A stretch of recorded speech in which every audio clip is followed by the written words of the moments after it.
The autumn rain hammered against the weathered barn doors as Samuel Crawford finished his evening rounds. What he'd discovered hiding in the shadows behind the hay bales would force him to make a choice that would echo through 3 generations. A starving mother clutching her fevered child, both barely alive, both desperate.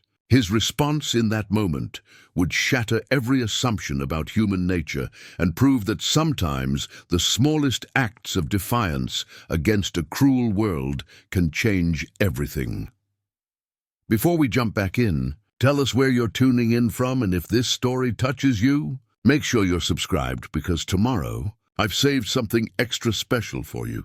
The October wind carried the scent of decay through the rolling hills of Lancaster County, Pennsylvania. Samuel Crawford pulled his worn leather jacket tighter as he made his way across the muddy farmyard toward the old barn. At 62, his weathered hands still moved with the precision of a man who had spent 4 decades working the same 200 acres his grandfather had purchased in 1923. The Crawford farm had seen better days. The paint on the main house had begun to peel, revealing the grey wood beneath like scars on an old soldier's face. The economic downturn of the past few years had hit rural communities hard, and Samuel was no exception. His corn yields were down, his equipment needed repairs he couldn't afford, and his only son had moved to Philadelphia, leaving behind nothing but empty promises to visit more often.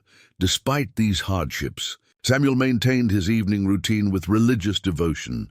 Every night at 8:30, he would walk the property, checking the livestock, securing the barn doors, and ensuring everything was in order before settling in for the night with his late wife's Bible and a cup of black coffee. This particular evening felt different. The air held an unusual stillness, as if nature itself was holding its breath. The horses seemed restless in their stalls, occasionally snorting and pawing at the ground. Even Old Blue, his faithful border collie, walked closer to his heels than usual, occasionally whimpering and looking back toward the barn. Samuel pushed open the heavy wooden doors, their hinges groaning in protest. The familiar smell of hay and leather filled his nostrils, mixed with something else he couldn't quite identify. He reached for the light switch but paused when he heard it, a sound so faint he almost dismissed it as the wind rattling through the gaps in the siding. It came again, a soft whimper, barely audible above the rain drumming on the tin roof. His hand found the light switch, and the barn flooded with harsh, fluorescent light. Everything appeared normal at first glance. The hay bales were stacked neatly against the far wall, just as he had left them. The old tractor sat silent in the corner, surrounded by tools and equipment. But Old Blue was acting strange, pacing back and forth near the hay bales and whining softly. Samuel walked deeper into the barn, his boots echoing on the concrete floor. As he rounded the corner of the haystack, he stopped dead in his tracks. There, huddled in the narrow space between the hay bales and the wall, were 2 figures. A young woman, probably in her early 20s, sat with her back pressed against the rough wooden planks. Her dark hair hung in tangled strands around her pale face, and her clothes, a thin cotton dress and a denim jacket several sizes too large, were damp and dirty. But it was the bundle in her arms that made Samuel's breath catch in his throat. A small child, no more than 3 years old, lay motionless against her chest. The boy's face was flushed with fever, and his breathing was shallow and labored. The woman's eyes, wide with terror and exhaustion, met Samuel's across the dim space. She clutched the child tighter and pressed herself further into the corner, as if she could somehow disappear into the wood itself. For several long moments, neither of them spoke. Samuel could hear his own heartbeat pounding in his ears, mixing with the steady rhythm of rain on the roof and the child's ragged breathing. The woman's lips moved silently, and he realized she was praying. "Please," she whispered finally, her voice hoarse and barely audible. "Please don't call the police. We'll leave. We'll go right now. Just please give us 5 minutes." She struggled to stand, her legs shaking with weakness, but Samuel raised his hand gently. "Wait," he said softly. "Just wait a minute."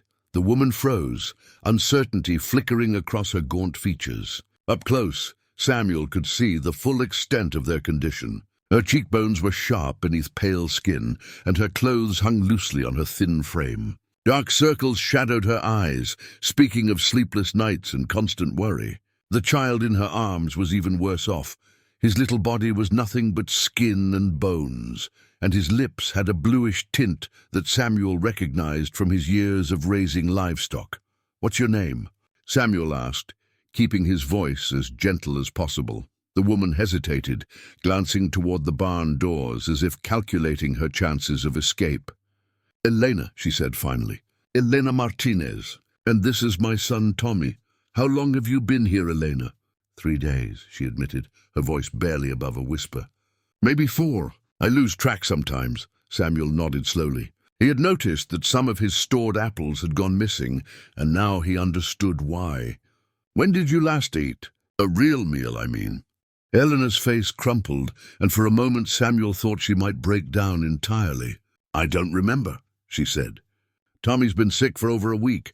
I've been giving him what little I could find, but there's not much left anywhere. The shelters are all full and the waiting lists—" She trailed off, looking down at her son's fevered face.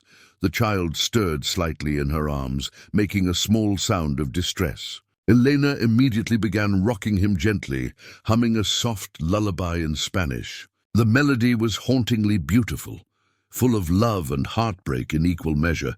Samuel found himself thinking of his own son at that age. David had been about Tommy's size when he went through his terrible bout with pneumonia. Samuel and his wife Margaret had spent 3 sleepless days and nights by his bedside, taking turns holding him and praying for his fever to break. But they had a warm house, a soft bed, and access to medical care. They had never faced the choice between feeding their child and keeping him warm. "Elena," he said carefully, "Tommy needs to see a doctor. Tonight." Fear flashed across her face. "We don't have insurance. I lost my job 6 months ago when the restaurant closed, and I couldn't make the payments. They'll just send us away, or worse, they'll take him from me." "Not if I go with you," Samuel said. "My family has been going to Dr. Harrison for 30 years. He's a good man." Elena shook her head frantically. "You don't understand. I have warrants. Nothing serious, just I missed some court dates when I couldn't get time off work. And then when I lost the apartment, I couldn't receive the mail about the new court dates. If they run my name—" Samuel studied her face in the harsh barn light. Despite her desperation, despite everything she had clearly been through, there was something in her eyes that reminded him of his late wife. A fierce protectiveness, a willingness to sacrifice everything for the people she loved. Margaret had had that same look when she talked about David, that same unwavering determination to put her child's needs above her own. "Tell me what happened," he said, settling down on an overturned milk crate. "How did you end up here?" Elena looked at him suspiciously, but something in his weathered face seemed to reassure her. She shifted Tommy to a more comfortable position and began to speak. "I was working double shifts at a diner in Harrisburg," she said. 60, sometimes 70 hours a week, but it was enough to keep our little apartment and put food on the table. Tommy was in daycare during the day, and I'd pick him up after my evening shift. It wasn't much, but it was ours." She paused, stroking Tommy's damp hair. "Then the owner decided to sell the building to developers. All the businesses on that block got evicted with 30 days' notice. I tried to find another job, but everywhere wanted experience I didn't have, or they wanted me to work hours when I couldn't find childcare. The temp agencies would send me to different places every day, but none of them offered steady work." Samuel listened without interrupting, recognizing the familiar story of economic hardship that had become all too common in rural communities. "I fell behind on rent," Eleanor continued. "The landlord was understanding at first, but after 3 months, he had to evict us. His mortgage company was threatening foreclosure, too. Everyone was struggling. We stayed in my car for a while, but then it broke down and I couldn't afford to fix it. The shelters in the city have waiting lists months long, especially for mothers with children." She looked down at Tommy, her voice growing quieter. "We've been moving from place to place for weeks. Sometimes someone would let us sleep on their couch for a night or two, but everyone's dealing with their own problems. Tommy got sick about 10 days ago, and he just keeps getting worse. I've been trying to get him to eat, but he can barely keep anything down." Samuel felt a familiar ache in his chest, the same feeling he'd had when he found injured animals on his property. But this was different. This was a mother and child, fellow human beings who had fallen through the cracks of a system that was supposed to protect them. "Why here?" he asked. "Why my barn?" Elena managed a weak smile. "I saw you working in your fields a few days ago. You were talking to your dog and laughing at something he did. You seemed kind, and the barn looked warm and dry. I thought maybe we could just stay for a few days until Tommy felt better, and then we'd move on.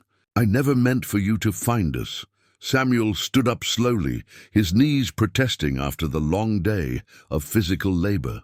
Elena tensed, clearly expecting him to order them to leave. But instead he walked over to a storage cabinet and pulled out a thick horse blanket. "Here," he said, wrapping it gently around Tommy's small form. "This will help keep him warm while we figure out what to do next." Elena stared at him in confusion. "What do you mean?" Samuel looked at the two of them, this young mother who had sacrificed everything for her child, and the little boy who had never asked to be born into a world that seemed determined to deny him basic human dignity. He thought about his comfortable house, his full refrigerator, his warm bed. He thought about the parable of the Good Samaritan that Margaret used to read aloud on Sunday evenings.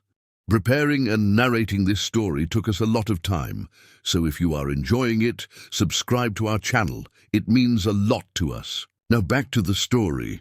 I mean," he said quietly, "that you're not going anywhere tonight. Not in this weather, and not with Tommy this sick." Eleanor's eyes filled with tears at Samuel's words, but she quickly wiped them away with the back of her hand. "I can't ask you to do that," she said. "You don't even know us. We could be criminals or drug addicts or—" "Are you?" Samuel interrupted gently. "No," she replied without hesitation. "But how can you be sure?" Samuel studied her face for a long moment.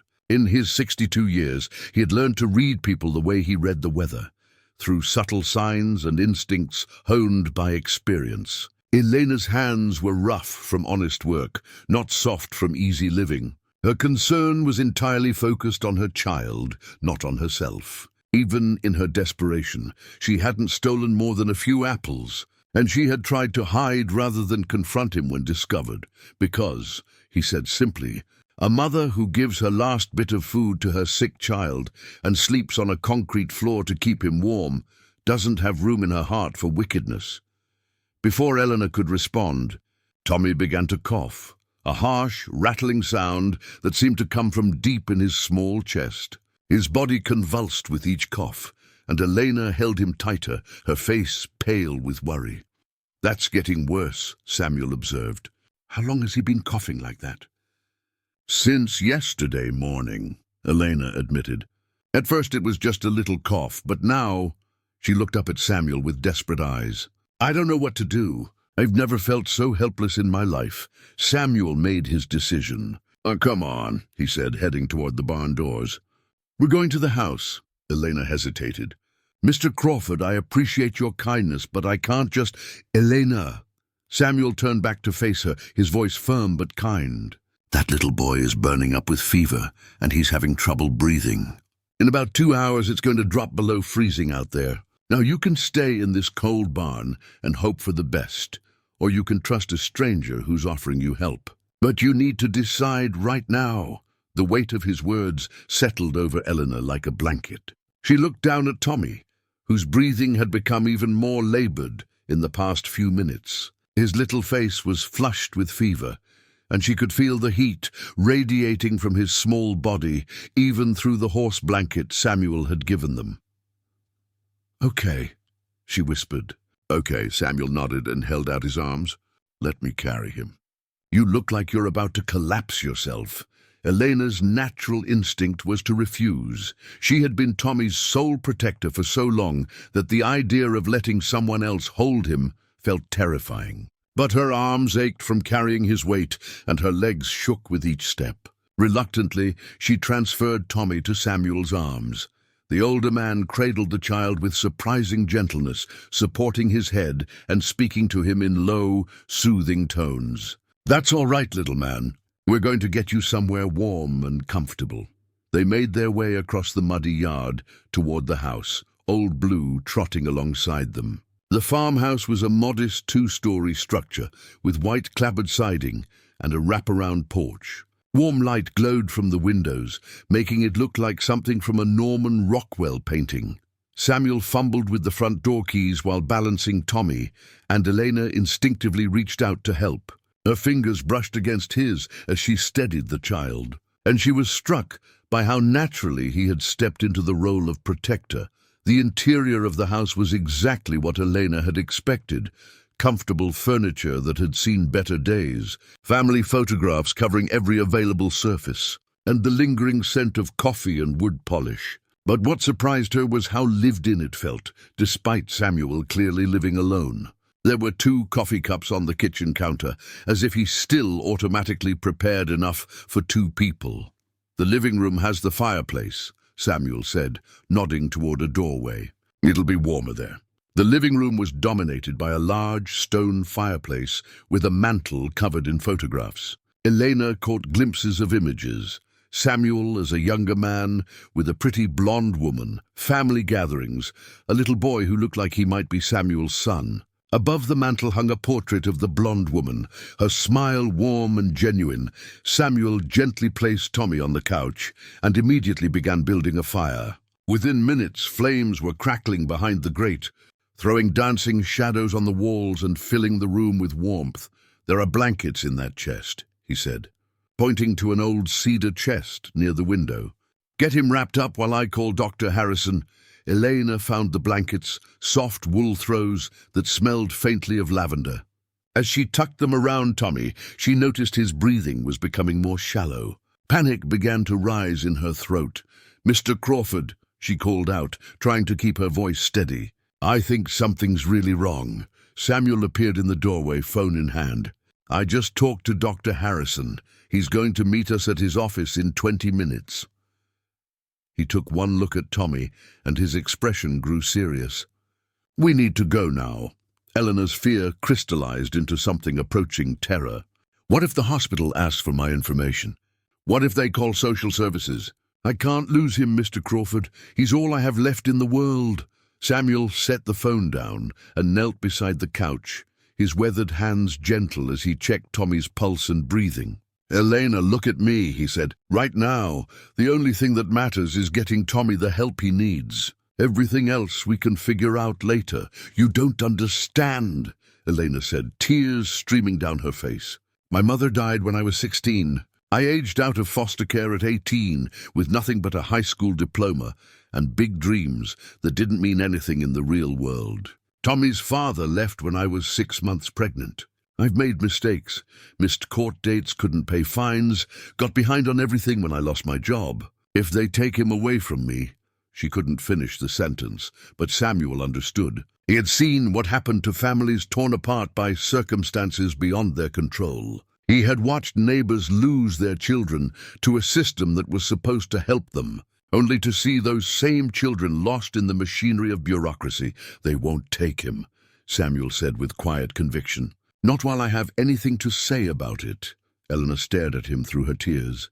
"Why are you doing this?" "You don't owe us anything.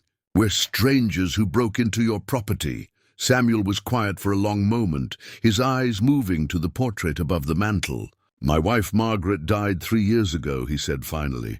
"Cancer. For 40 years, she was the heart of this house, the center of everything good in my life. She used to say that God puts people in our path not by accident, but by design. That every encounter is an opportunity to choose love over fear, generosity over selfishness." He gently adjusted the blankets around Tommy. "Margaret would have brought you both inside the moment she found you. She wouldn't have hesitated for a second. And she would have been disappointed in me if I had done any less." Elena felt fresh tears spilling down her cheeks, but these were different. tears of gratitude and relief rather than despair. What was she like? Samuel's face softened with memory. Stubborn as a mule and twice as determined. She taught second grade for 35 years, and every single one of her students thought they were her favorite. She could make anyone feel like they mattered, like they were worth something, no matter where they came from or what mistakes they had made. He stood up and carefully lifted Tommy again. She also would have told us to stop talking and get this little boy to a doctor before it's too late. Dr. Harrison's office was located in a converted Victorian house on the outskirts of town. True to his word, the elderly physician was waiting for them when they arrived, despite the late hour. Elena was impressed by his immediate focus on Tommy rather than on paperwork or payment arrangements. How long has he had the fever? Dr. Harrison asked as he examined the child with practiced efficiency. 4 days, maybe 5, Eleanor replied, hovering anxiously nearby. And the cough? It started yesterday, but it's gotten much worse today. Dr. Harrison listened to Tommy's chest with his stethoscope, his expression growing more serious with each passing moment. I'm hearing fluid in his lungs, he said. Combined with the fever and his overall condition, I'm concerned about pneumonia. Elena's knees went weak. Is he going to be okay? With proper treatment, yes, Dr. Harrison assured her. But he needs antibiotics immediately and he's severely dehydrated. Under normal circumstances, I would recommend hospitalization for a few days. What do you mean, under normal circumstances? Samuel asked. Dr. Harrison glanced meaningfully at Elena. Samuel filled me in on your situation on the phone, he said kindly. I've been practicing medicine in this community for 43 years. I've learned that sometimes the best medicine isn't found in hospitals. He walked over to a cabinet and began pulling out supplies. I'm going to give him a strong antibiotic injection now, and I'm sending you home with oral antibiotics, children's fever reducer, and an inhaler to help with his breathing. But he's going to need round-the-clock care for at least the next few days. Elena felt her world spinning. I can do that. I'll take care of him. You need rest, proper nutrition, and a warm, safe place to recover, Dr. Harrison interrupted gently. You're running on adrenaline right now, but you're not going to be much help to your son if you collapse from exhaustion. Samuel stepped forward. They're staying with me until Tommy recovers. Dr. Harrison nodded approvingly. Good. Elena, I want you to give him the antibiotic every 8 hours, exactly as prescribed.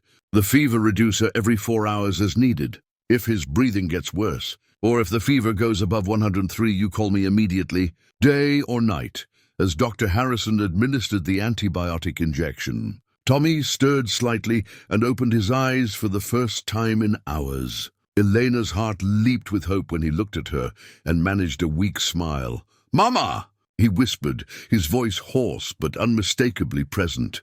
I'm right here, baby, Eleanor said, taking his small hand in hers. Mama's right here. The drive back to the farm was quiet except for Tommy's steadier breathing and the sound of rain on the truck's roof. Elena sat in the passenger seat, cradling her son and marveling at how much difference an hour could make. For the first time in weeks, she felt something she had almost forgotten existed. Hope. Mr. Crawford, she said as they pulled into the farmyard. I don't know how I'll ever repay you for this. Samuel parked the truck and turned to look at her. Elena, you don't repay kindness. You pass it on. That's what my Margaret always said, and that's what I believe. As they walked back toward the house, Elena noticed that the storm was beginning to clear. Through the breaking clouds, she could see stars appearing in the dark sky, the first stars she had really noticed in months.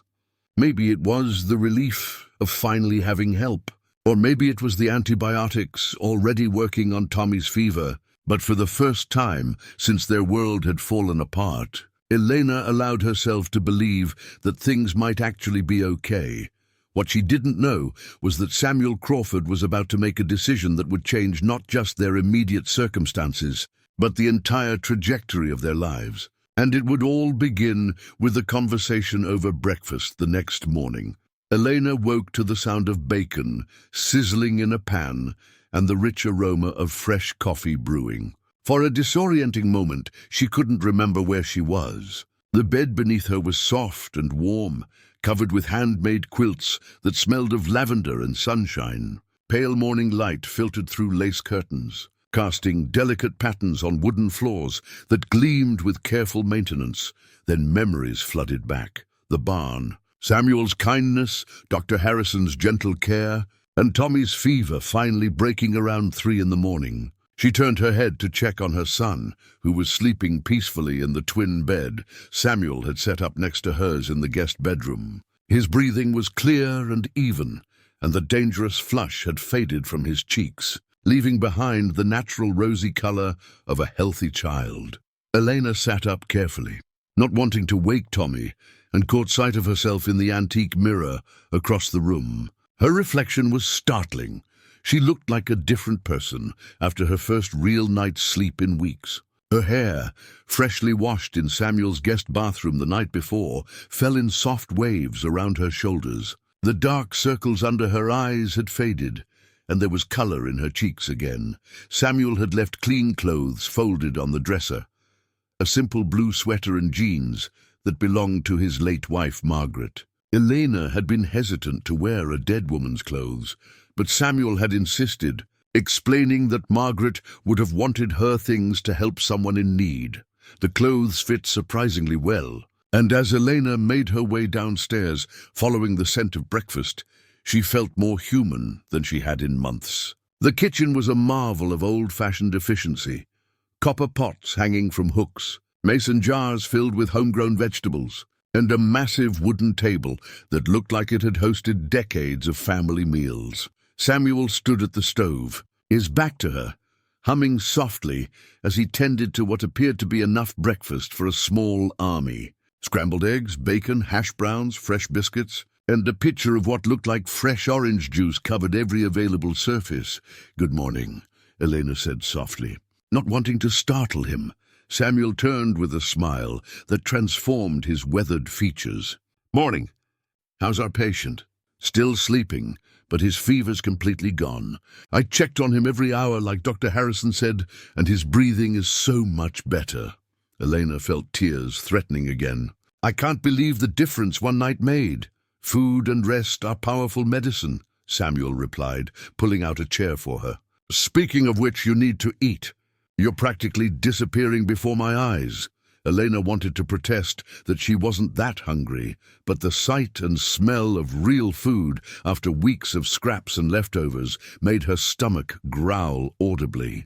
Samuel chuckled and began loading a plate with generous portions of everything. "I haven't had a proper breakfast in I don't know how long," Elena admitted, taking her first bite of the fluffy scrambled eggs. The taste was incredible, rich and buttery and seasoned perfectly. "This is amazing!" "Margaret's recipe," Samuel said, settling into the chair across from her with his own plate. "She used to say that feeding people was one of the most basic acts of love. Never could stand to see anyone leave this table hungry." As Elena ate, Samuel asked gentle questions about her life before everything fell apart. She found herself sharing stories she hadn't told anyone, about her childhood with her mother, her dreams of becoming a teacher, the joy she had felt when Tommy was born, despite the circumstances. "I had a scholarship to the community college," she said, buttering one of Samuel's homemade biscuits. "I was going to study early childhood education, work with kids like I used to be, the ones who don't quite fit in anywhere else. But when Tommy came along, I had to choose between school and keeping a roof over our heads." "That must have been a hard decision," Samuel observed. Elena shrugged. "It didn't feel like a decision at the time. Tommy needed me. Everything else could wait." She paused, looking out the kitchen window at the vast expanse of farmland. "I just never expected later to never come." Samuel was quiet for a moment, seeming to weigh his words carefully. "Elena, I've been thinking about your situation, and I have a proposition for you." Elena's fork stopped halfway to her mouth. After years of broken promises and false hope, she had learned to be wary of propositions, no matter how well-intentioned they seemed. "What kind of proposition?" she asked cautiously. Samuel leaned back in his chair, his hands wrapped around his coffee mug. This farm is too much for one old man to handle alone. The house is too big and too quiet. I've got 3 bedrooms upstairs that haven't been used since my son moved away, and I'm tired of eating dinner by myself every night." Elena felt her heart rate quicken. "Mr. Crawford, if you're offering us charity, I'm offering you a job," Samuel interrupted firmly. "Room and board plus a salary for helping me run this place. I need someone to help with the bookkeeping, the farmers market sales, meal planning and cooking. Someone to help me figure out which crops to plant next season and how to make this operation profitable again." Elena stared at him in disbelief. "You barely know me. How can you trust me with something like that?" Samuel smiled. "Yesterday, I watched you give your son the last of your water when you thought no one was looking. You've been homeless for weeks, but you never stole anything more than a few apples. You work double shifts to support your child, and you're willing to sleep in a cold barn to keep him safe." He leaned forward, his expression serious. "Elena, character isn't something you can fake when you're desperate. It's something that shows up most clearly when everything else is stripped away." Elena felt overwhelmed by the magnitude of his offer. What about Tommy? He would need somewhere to go during the day, and I can't afford. There's an excellent daycare in town, run by Mrs. Peterson, Margaret's former teaching partner. She's been looking for help with her after-school program, and she mentioned she'd be happy to work out a trade arrangement. Tommy gets free childcare in exchange for you helping with tutoring and administrative work a few evenings a week. Elena's mind reeled. It was too good to be true. There had to be a catch, some hidden condition that would make it impossible. "Mr. Crawford, I appreciate everything you've done for us, but I need you to understand something." Elena set down her fork and looked him directly in the eyes. "I have warrants out for my arrest. Nothing violent or serious, but if anyone runs a background check, we'll deal with that," Samuel said calmly. "My neighbor's daughter is a lawyer who specializes in helping people navigate legal problems caused by poverty. Most of these issues can be resolved with payment plans and community service. The system isn't designed to help people get back on their feet, but there are ways around the obstacles if you know how to ask for help." Elena felt something breaking open inside her chest, a combination of hope and terror that made it hard to breathe. "Why?" she whispered.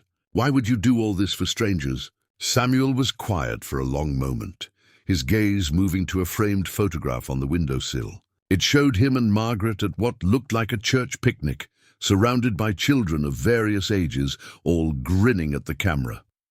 "Margaret and I tried for 15 years to have children," he said finally. "We went through tests, treatments, procedures that cost more than this farm was worth at the time. Nothing worked. Finally, we decided to become foster parents. Eleanor waited, sensing there was more to the story. Over the years, we had 17 kids come through this house. Some stayed for a few days, some for months. One little girl lived with us for almost 3 years before her grandmother was able to take her in. They were all different ages, different backgrounds, different stories, but they all had one thing in common." "What was that?" Elena asked softly. "They had all been failed by adults who were supposed to protect them." Samuel's voice grew thick with emotion. "Not intentionally, usually. Most of the parents were good people who got overwhelmed by circumstances beyond their control. Job loss, illness, mental health struggles, addiction. Life has a way of knocking people down faster than they can get back up." He turned back to Elena, his eyes bright with unshed tears. "Margaret used to say that those children taught us more about love and resilience than we ever taught them. They showed us that family isn't about blood or legal documents. It's about showing up day after day and choosing to care about someone else's well-being as much as your own." Elena felt her own tears beginning to fall. "What happened to them?" "The foster children, I mean." Samuel's face brightened. "They're all over the country now, living their own lives. We still get Christmas cards, graduation announcements, wedding invitations. 3 of them have named children after Margaret. The little girl who lived with us for 3 years, Jessica, she's a pediatric nurse in Seattle now.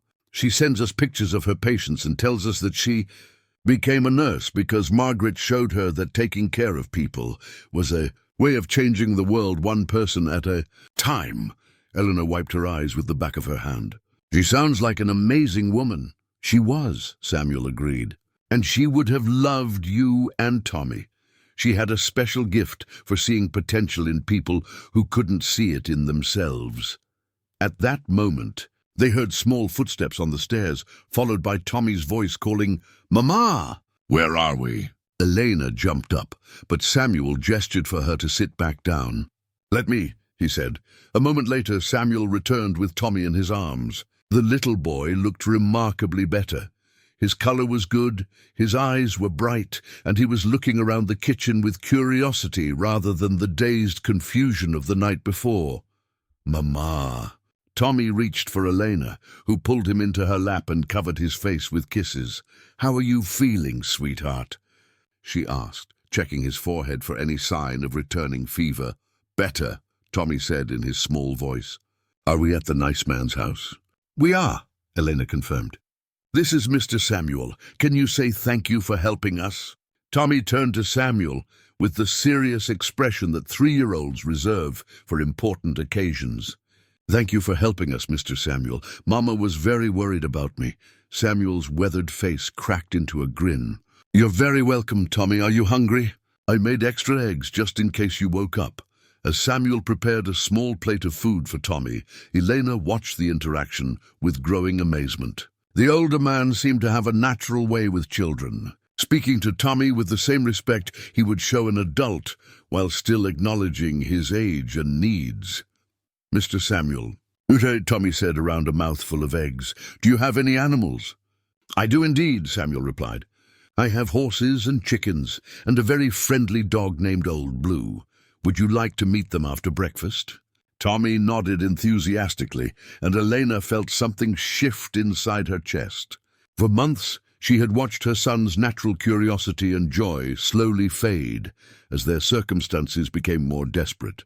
Seeing him excited about something as simple as meeting farm animals reminded her of the child he used to be, the child he could be again, if given the chance.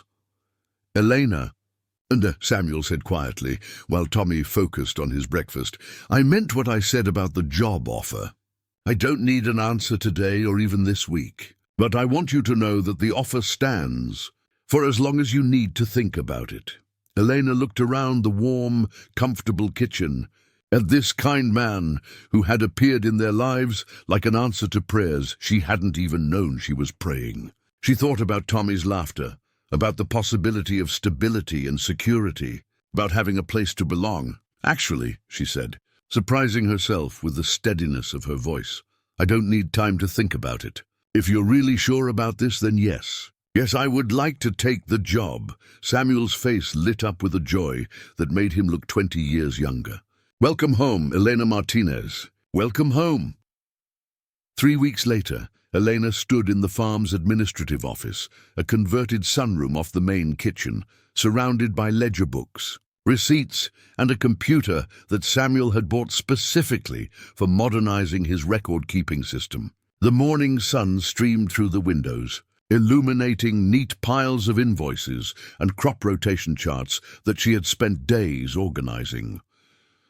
The transformation had been remarkable, both in the farm's operations and in Elena herself. Gone was the hollow-eyed woman who had hidden in Samuel's barn. In her place stood someone confident and purposeful, her hair pulled back in a neat ponytail, wearing one of Margaret's cardigans over a simple dress. She had gained back the weight she'd lost during their homeless period, and there was a brightness in her eyes that spoke of hope restored. Tommy's voice drifted in from the backyard where he was helping Samuel feed the chickens, a daily ritual that had become the highlight of both their days. Elena smiled as she heard her son's delighted giggle, followed by Samuel's patient explanation about why the roosters needed to eat first. The past 3 weeks had been a whirlwind of change and adjustment. True to his word, Samuel had contacted his neighbor's daughter, attorney Rachel Hartwell, who had immediately begun working on Elena's legal issues. The outstanding warrants were for minor infractions, missed court dates, and unpaid fines totaling less than $800. Rachel had negotiated a payment plan and community service, arrangement that would clear Elena's record completely within 6 months. Elena had thrown herself into her new responsibilities with determination that surprised even her. She discovered she had a natural head for numbers and organization, quickly identifying inefficiencies in Samuel's operation that had been costing him thousands of dollars annually. The farm's bookkeeping, which had been haphazardly maintained in a shoebox full of receipts, was now completely digital and categorized. More importantly, she had begun developing a business plan to diversify the farm's income. Her research revealed a growing market for organic produce and farm-to-table experiences. Elena had proposed converting 2 unused acres into an organic vegetable garden and creating a weekend farmers market stand that would showcase Samuel's corn alongside fresh vegetables, herbs, and Margaret's preserved jam recipes. "Elena?" Samuel's voice interrupted her calculations. She turned to find him standing in the doorway, Tommy perched on his shoulders like a conquering hero. "The chickens laid 7 eggs today," Tommy announced proudly. "And I found the brown one that Henrietta hides under the apple tree." "That's wonderful, sweetheart," Elena said, saving her work on the computer. "Did you remember to thank the chickens?" Tommy nodded solemnly. "Mr. Samuel taught me that you always say thank you when someone gives you something, even chickens." Elena met Samuel's eyes over Tommy's head, exchanging a look of shared amusement. The older man had taken to his role as surrogate grandfather with surprising ease, and Tommy had blossomed under his patient attention. "Speaking of giving," Samuel said, lowering Tommy to the ground, "I have something for both of you."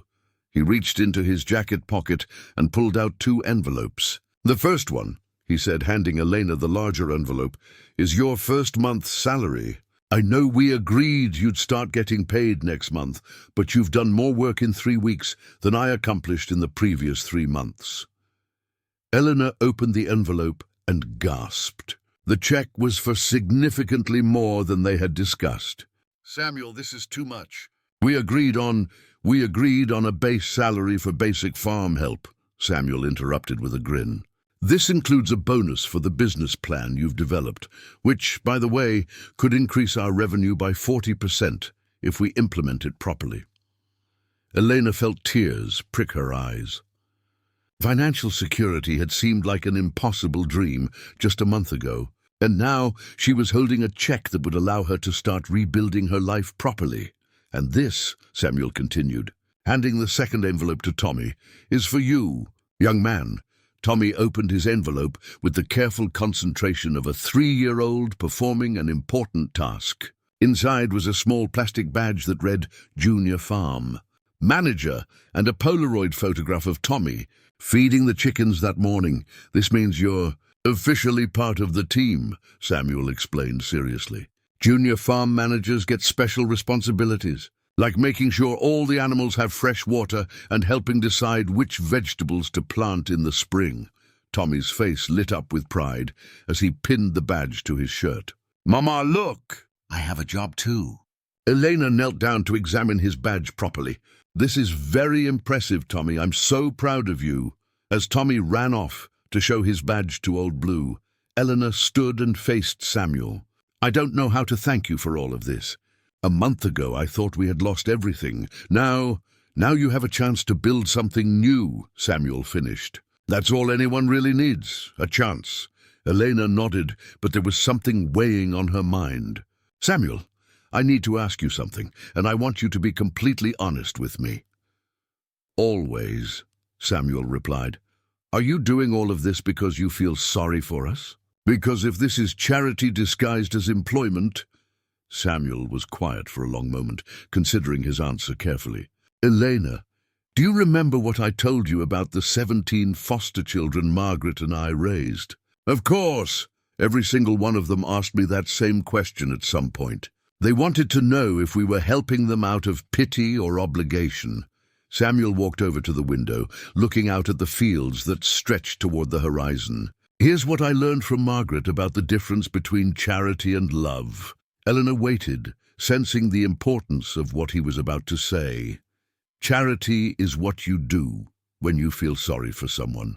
It's temporary, and it usually makes the giver feel better about themselves than it makes the recipient feel genuinely helped. Samuel turned back to face her. Love is what you do when you see potential in someone and you're willing to invest in helping them reach it. He gestured toward the organized office around them.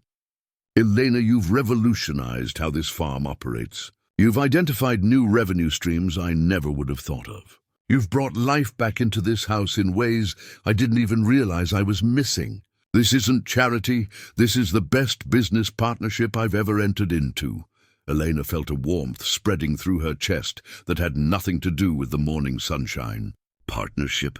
Absolutely. In fact, I've been thinking we should make this official. Samuel walked over to his desk and pulled out a folder. I've had Rachel draw up some preliminary papers.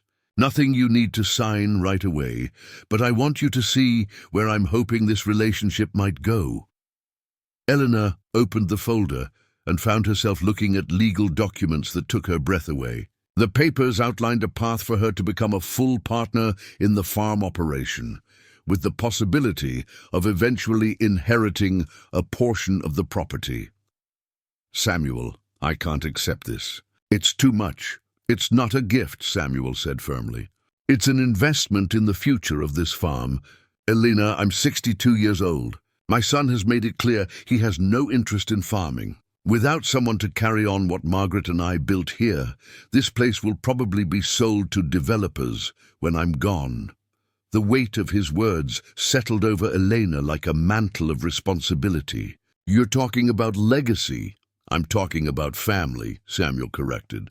Not the kind you're born into, but the kind you choose. The kind that chooses you back. Before Eleanor could respond, Tommy came running back into the room, followed closely by Old Blue. Mr. Samuel! The mailman is here and he has a big package. Samuel raised an eyebrow. I wasn't expecting anything. Let's go see what it is.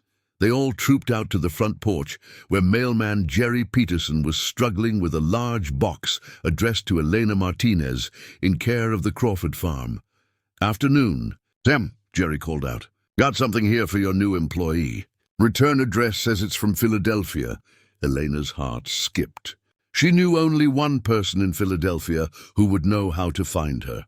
With shaking hands, she signed for the package and carried it inside. Samuel and Tommy watched curiously as she carefully opened the box, not sure what to expect. Inside were her belongings, things she had left behind in her apartment when they were evicted, things she had assumed were lost forever. Her mother's jewelry, Tommy's baby photos, her college textbooks, and at the very bottom, a handwritten letter. Elena unfolded the letter with trembling fingers and began to read aloud. Dear Elena, my name is David Crawford. I think you're staying with my father.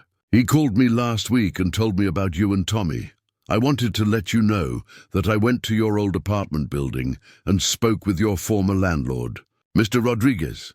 He had boxed up the personal items you left behind and was storing them in case you ever came back. He seemed relieved to have somewhere to send them. I also wanted to tell you that my father hasn't sounded this happy in years. Whatever you're doing for each other, it's working. Take care of him. He's one of the good ones. Welcome to the family. David Crawford. Elena finished reading and looked up to find Samuel wiping his eyes with his handkerchief. Your son did this? She asked softly. Samuel nodded, his voice thick with emotion.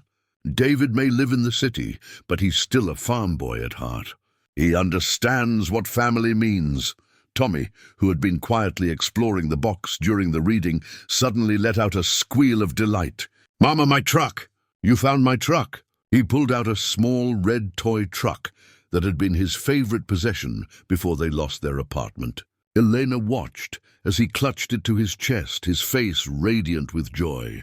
I thought it was gone forever, Tommy said, hugging the truck. I dreamed about it every night. Elena felt tears streaming down her face as she watched her son rediscover his treasures. These weren't just possessions, they were pieces of their identity, connections to the life they had lived before everything fell apart. There's something else in here, Samuel said, reaching into the box. He pulled out a small framed photograph, a picture of Elena and Tommy, taken at a park the previous spring. In the photo they were both laughing, Elena pushing Tommy on a swing set. It captured a moment of pure happiness from before their world turned upside down.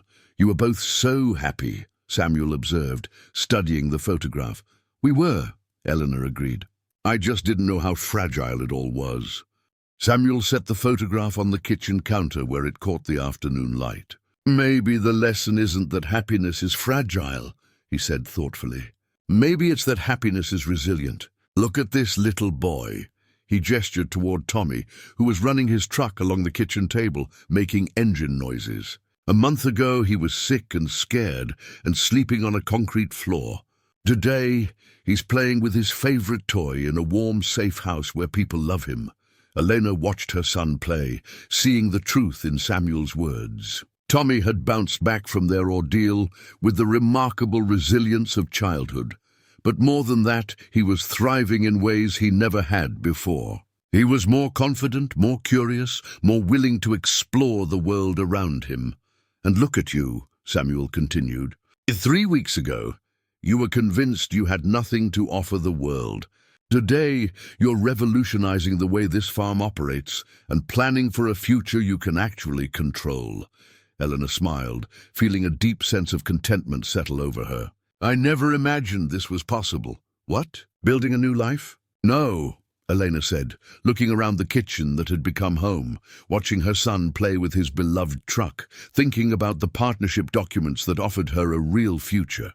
"I never imagined that losing everything could lead to finding everything I didn't even know I was looking for." Samuel nodded knowingly. "Margaret used to say that sometimes you have to lose your way completely before you can find where you really belong." As the afternoon sun slanted through the kitchen windows, Elena realized that for the first time in her adult life, she wasn't worried about tomorrow. She wasn't wondering where they would sleep or what they would eat or whether Tommy would be safe. Instead, she was thinking about spring planting schedules and farmers' market displays and the college courses she might take online during the winter months. She was thinking about building something lasting, something meaningful, something that would honor both the struggles they had overcome and the kindness they had been shown. She was thinking about home. Spring arrived early that year, as if nature itself was eager to wash away the memory of the brutal winter that had tested everyone's resolve. By March, the snow had melted into rushing streams that carried the last remnants of winter toward distant rivers. Samuel had been home from the hospital for 6 weeks, slowly regaining his strength under Elena's watchful care and Dr. Harrison's strict supervision. The farm had not only survived Samuel's illness, but had somehow thrived under Elena's management. The organic vegetable garden she had proposed months earlier was now a reality, with neat rows of seedlings growing strong in the greenhouse Samuel had helped her construct during his recovery. Local restaurants had already placed orders for summer produce, and the farmers' market had approved their application for a prime weekend spot. Elena stood in the early morning light, surveying the fields that would soon be planted with corn. In her hands, she held the partnership agreement that Samuel had finally insisted she sign the week before. The papers were official now, making her a legal co-owner of Crawford Farm with full inheritance rights. But more than the legal documents, it was the trust and responsibility that weighed on her shoulders like a comfortable, familiar coat. "Mama, look what I found!" Tommy's voice carried across the yard as he ran toward her. His small hands cupped protectively around something precious. At 4 years old, Tommy had developed into a confident, curious child who knew every inch of the farm, as well as any adult. His vocabulary included words like germination and crop rotation, and he could identify bird species by their calls alone. He had also grown taller and stronger, losing the last traces of the undernourished child who had hidden in Samuel's barn. "What do you have there, sweetheart?" Elena asked, kneeling to his level. Tommy opened his hands to reveal a tiny baby chick, yellow and fluffy, peeping softly in his palms. She was all by herself near the chicken coop. "I think she got lost. Let's go find Mr. Samuel," Elena suggested. "He'll know what to do." They found Samuel in the kitchen, sitting at the table with his morning coffee and a pile of seed catalogues. His recovery had been slower than any of them had hoped, but he was steadily regaining both weight and energy. The pneumonia had left him with occasional coughing spells and less stamina than before, but his spirit remained undiminished. "Well, well," Samuel said as Tommy approached with his feathered treasure. "Looks like Henrietta has been busy. This little one must have wandered away from her nest. Can we keep her?"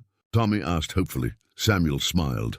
"Son, she's already ours. The question is, what are we going to do with her until she's big enough to take care of herself?" "I know!" Tommy exclaimed. "We can make her a special house in my room, with a warm light and soft blankets." Elena and Samuel exchanged amused glances. Tommy's room already housed a collection of rescued creatures: a three-legged cat named Lucky, a rabbit with a damaged ear called Hopalong, and a turtle that Old Blue had found by the pond. "Your room is starting to look like Noah's Ark," Elena observed. "That's okay," Tommy replied seriously. "Noah took care of all the animals, and so do I." Samuel stood up slowly, still moving with the careful precision of someone recovering from serious illness. "Tommy, you know what this little chick means, don't you?" Tommy shook his head, looking puzzled. "It means spring is really here. And spring on a farm means it's time to plant new things and watch them grow." Samuel's eyes twinkled with an idea. "How would you like to have your own garden plot this year? Something just for you to plant and tend?" Tommy's face lit up with excitement. "Really, my own garden?" "Really. Elena and I have been talking about it. There's a perfect spot near the kitchen window where you can watch your plants grow every day."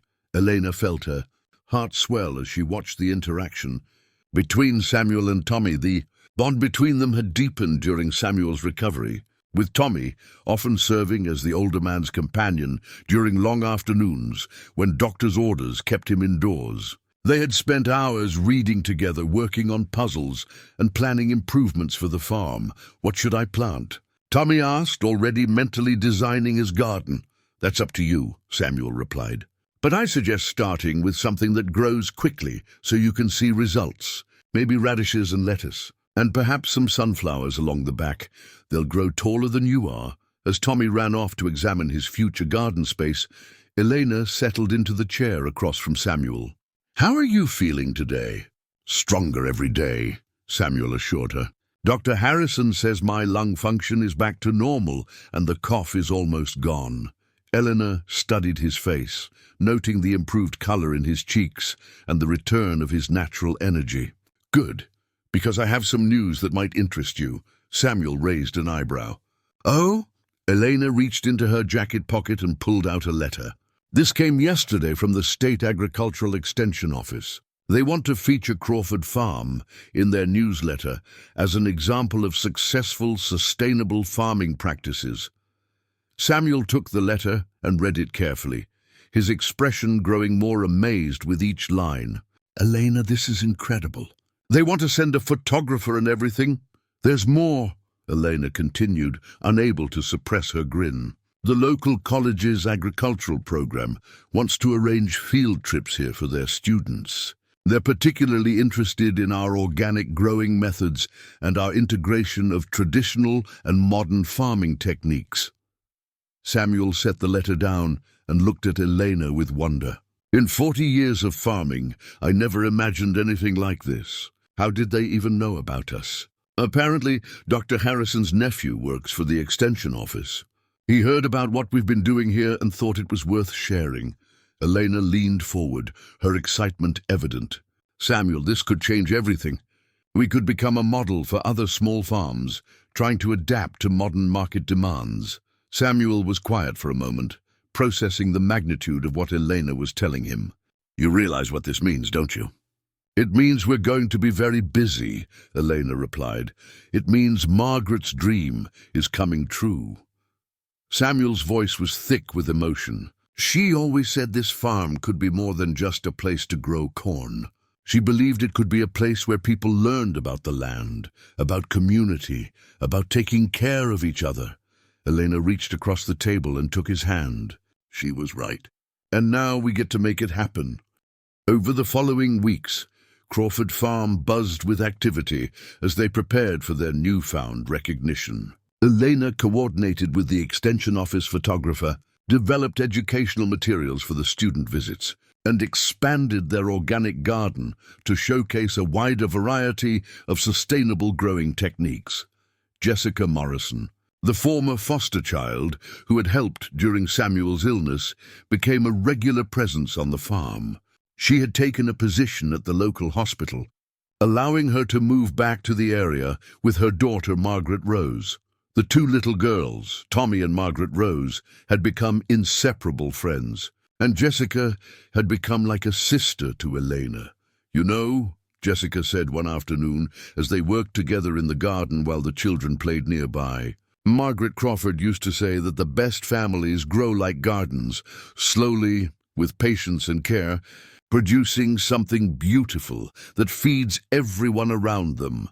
Elena paused in her weeding to watch Tommy teaching Margaret Rose how to identify different types of seedlings. She was a wise woman, she was, and she would be so proud of what you've created here. Jessica gestured toward the bustling farm, Samuel consulting with visiting agricultural students, the thriving vegetable gardens, the children playing safely in the afternoon sunshine. "You've taken everything she and Samuel built and made it even better." The state photographer arrived on a perfect May morning when the farm was at its most photogenic. The corn was knee-high and vibrant green. The organic gardens were lush with early summer vegetables, and the farmhouse gleamed with fresh paint that Elena and Jessica had applied the weekend before. Samuel, Elena, and Tommy posed for pictures throughout the farm. But Elena's favorite shot was one the photographer took without their knowledge. Samuel and Tommy working together in Tommy's garden, the older man's weathered hands guiding the little boys as they tended to the sunflowers that were already showing their first leaves. "That's going to be the cover photo," the photographer declared. "It captures everything this story's about, tradition passing to the next generation, the connection between people and the land, the continuation of something meaningful." As summer progressed, Crawford Farm welcomed a steady stream of visitors. College students came to learn about sustainable agriculture. Local families visited to buy fresh produce, and other small farmers stopped by to discuss techniques and share experiences. But the most meaningful visitor arrived on a warm July afternoon. Elena was in the vegetable garden with Tommy and Margaret Rose when she heard a car door slam, followed by Samuel's excited voice calling her name. She walked toward the house to find Samuel embracing a tall, dark-haired man who bore a striking resemblance to him. David Crawford had finally come home. "Elena, Tommy, come meet my son," Samuel called out, his face radiating pride and joy. David stepped forward with a warm smile. "So you're the woman who saved my father's life and revolutionized his farm. I've heard so much about you." "Your father is prone to exaggeration," Elena replied, though she was blushing slightly. "Actually, he's not," David said seriously. "Elena, what you've accomplished here is remarkable. The business plan, the sustainable practices, the community partnerships, you've transformed this place." Tommy had been hanging back shyly, but Samuel reached out and drew him forward. "David, this is Tommy, my junior farm manager and the best helper an old farmer could ask for." David knelt to Tommy's level. "Nice to meet you, Tommy. I hear you have your own garden." Tommy nodded enthusiastically. "Want to see it? My sunflowers are almost as tall as Mama now." As Tommy led David off to tour his garden, Samuel and Elena stood together in comfortable silence, watching the interaction between the man and the boy. "He's wonderful," Elena said. "I can see so much of you in him." "He's been wanting to meet you both for months," Samuel replied. "He says he's never heard me sound so content, so purposeful. He credits you with giving me a reason to thrive instead of just surviving." Elena felt tears prick her eyes. "Samuel, you gave us everything, a home, a future, a family. I should be thanking you." Samuel turned to face her, his expression serious. "Elena, do you remember that first night when I found you in the barn?" "How could I forget?" "You asked me why I was helping you, and I said something about Margaret and what she would have wanted me to do." Samuel paused, choosing his words carefully. That was true, but it wasn't the whole truth. Elena waited, sensing the importance of what he was about to say. "The whole truth is that I was dying inside. Not from illness, but from loneliness, from purposelessness, from the feeling that the best part of my life was over." Samuel's voice grew stronger. "You and Tommy didn't just receive help that night, you gave it. You gave an old man a reason to get up every morning, a reason to care about the future, a reason to believe that love and family and legacy could continue." Eleanor wiped away tears that had begun to flow freely. "You saved us." "We saved each other," Samuel corrected gently. "That's what family does." As they stood there in the golden afternoon light, surrounded by the thriving farm they had built together, Elena reflected on the journey that had brought them to this moment. 2 years ago, she had been a desperate mother, hiding in a stranger's barn with a sick child and no hope for the future. Today, she was a successful farmer, a respected member of the community, and part of a family that extended far beyond blood relations. Tommy came running back, followed by David and Margaret Rose, all of them laughing about something the children had discovered in the garden. Old Blue trotted alongside them, his tail wagging with the contentment of a dog surrounded by people he loves. "Mama! Uncle David says he might move back here," Tommy announced breathlessly. "He says the city is too crowded and he misses the farm." Elena looked at David in surprise. "Really?" David nodded, his expression thoughtful. "I've been thinking about it for a while. My job in Philadelphia has become more stressful than fulfilling. And seeing what you and Dad have built here, it makes me want to be part of something meaningful again." Samuel's eyes lit up with hope. "We could use another partner, especially one with your business background. I'd have to think about it seriously," David cautioned. "But yes, I'm definitely interested." As the sun began to set behind the rolling hills, the extended Crawford family gathered on the front porch for dinner. Elena looked around the table, Samuel at the head, still the patriarch, but now surrounded by the family he had chosen and who had chosen him back. David reconnecting with his roots and considering a new future. Jessica and Margaret Rose, living proof of the legacy of love Samuel and Margaret had created. And Tommy, thriving in the security of belonging, somewhere permanent.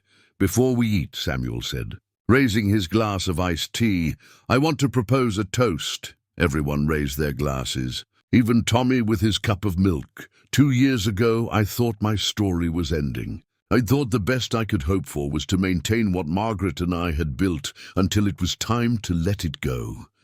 Samuel's voice was steady and strong. Instead, I learned that stories don't end. They transform.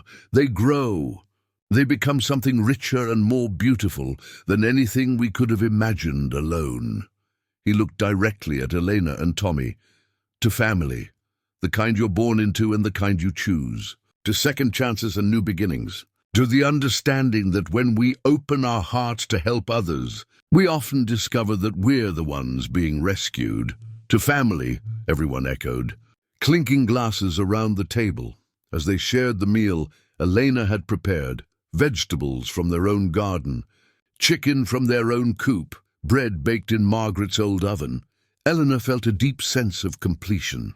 Not the ending of their story, but the fulfillment of its promise. The little boy, who had once been too sick and weak to play, now ran freely across acres of land he called home. The woman, who had once hidden in shame and desperation, now managed a thriving business and was respected throughout the community. The man who had once faced his twilight, years alone now, sat surrounded by laughter and love and the continuation of everything he held dear. Their story had begun with a choice made in kindness during a moment of crisis. It had continued with faith, hard work, and the daily decision to care about each other's well-being. And now it was becoming something even more beautiful, a legacy that would touch lives for generations to come. In the distance, Tommy's sunflowers swayed in the evening breeze, tall and strong and reaching toward the light. 3 years after that first desperate night in the barn, Elena stood before a packed auditorium at the State Agricultural Conference in Harrisburg. The same city where she had once worked double shifts at a diner now welcomed her as a keynote speaker on sustainable farming and community-supported agriculture. The irony wasn't lost on her as she adjusted the microphone and looked out at the sea of faces: farmers, agricultural students, extension agents and policymakers, all waiting to hear her story.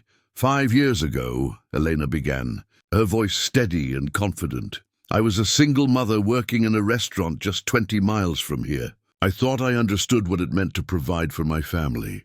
I believed that as long as I worked hard enough, sacrificed enough, I could guarantee my son's security and future. She paused, scanning the audience until she found the familiar faces in the third row. Samuel sat with his arm around Tommy, now 7 years old, and fidgeting slightly in his best clothes. Next to them, David Crawford had his notebook out, ready to take notes on his business partner's presentation. Jessica Morrison sat with her husband Mark and their 2 children, including Margaret Rose, who was now 6 and Tommy's closest friend. I learned the hard way that sometimes individual effort isn't enough, Elena continued. Sometimes the systems we rely on fail. Sometimes circumstances beyond our control can destroy everything we've worked to build. But I also learned something far more important, that when we stop seeing ourselves as isolated individuals competing for limited resources, and start seeing ourselves as interconnected members of a community, everything changes. The audience was completely attentive now. Elena had discovered she had a natural gift for public speaking, an ability to connect with people that made her message resonate far beyond agricultural circles. The farm that saved my family wasn't just a piece of land or a business operation. It was the physical manifestation of one man's belief that we rise or fall together. Samuel Crawford didn't just give my son and me a place to live. He showed us what it means to build something that lasts, something that serves not just ourselves, but the community around us. Elena clicked to her first slide, showing an aerial photograph of Crawford Farm taken just the week before. The image revealed the transformation that had taken place over the past 3 years.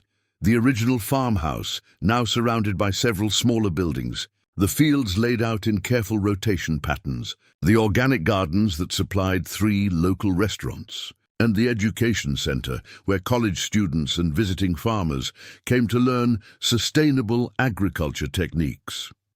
What you're looking at isn't just a successful farm, Eleanor explained. It's a model for how agriculture can be both economically viable and socially responsible. But more than that, it's proof that the most powerful solutions to complex problems often start with simple human kindness. She advanced to the next slide, showing the farm's financial performance over the past 3 years. Revenue had increased by 300%, but more importantly, their profit margins had remained stable, even as they increased wages and invested in community programs. We currently employ 12 full-time workers and provide seasonal employment for another 20 during harvest, Elena continued. Our employees receive health insurance, paid vacation, and housing assistance. We offer apprenticeship programs for young people interested in farming, and we maintain a community garden that provides free fresh vegetables to anyone who needs them. A hand shot up in the audience. How do you maintain profitability while providing all these benefits? Asked a middle-aged farmer from the back of the room. Elena smiled. It was a question she fielded frequently.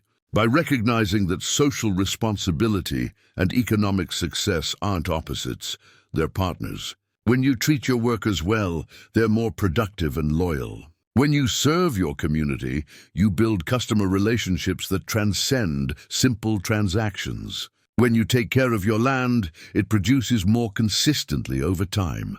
She clicked to a graph showing their customer retention rates. We have a 95% customer retention rate for our CSA program, and we have a waiting list of over 200 families. Our restaurant clients have never cancelled a contract. Why? Because they know they can trust us to deliver consistent quality while supporting their values. Elena moved to the center of the stage, abandoning the podium to create a more intimate connection with her audience. But let me tell you what those numbers don't capture. They don't show you the single mother who works in our processing facility and was able to buy her first house last year. They don't reflect the veteran with PTSD who found peace working with our therapy horses. They don't measure the impact on the dozens of children who participate in our summer farming program and learn that food doesn't just appear in grocery stores.